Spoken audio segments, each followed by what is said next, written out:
নেপালে অন্তর্বর্তী প্রধানমন্ত্রী সুশীলা কার্কির পদত্যাগের দাবিতে জেনারেশন জেড আবারও রাস্তায়। গতকাল রোববার রাতে আন্দোলনকারীরা রাজধানীর বালুয়াটারে প্রধানমন্ত্রীর বাসভবনের সামনে জমায়েত হন। আন্দোলনের নেতা সুদান গুরুংয়ের নেতৃত্বে তারা স্লোগান দিতে থাকেন। সুদান গুরুং বলেন, আমরা যদি আবার রাস্তায় নামি কেউ আমাদের থামাতে পারবে না, আমরা যাকে বসিয়েছি তাকেই সরিয়ে দেব। তিনি অভিযোগ করেন, স্বরাষ্ট্রমন্ত্রী নিয়োগ প্রক্রিয়া অস্বচ্ছ এবং গণতান্ত্রিক চেতনার পরিপন্থী। প্রধানমন্ত্রী কার্কি রোববার নতুন মন্ত্রিসভা ঘোষণা করেন। এতে ওমপ্রকাশ আটজাল স্বরাষ্ট্র ও আইনমন্ত্রী, রমেশ্বর খনাল অর্থমন্ত্রী এবং কুলমান ঘিসিং জ্বালানি মন্ত্রী নিযুক্ত হন।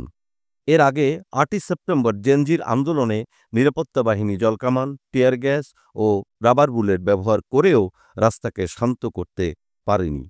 সহিংসতায় অর্ধশতাধিক নিহত হয়েছেন। অন্তর্বর্তী সরকারের মন্ত্রিসভা গঠনে মত উপেক্ষিত হওয়ায় জেনজি আবারও রাজপথে। তাদের দাবি, সুশীলা কার্কির পদত্যাগ ছাড়া কোনো সমাধান নেই।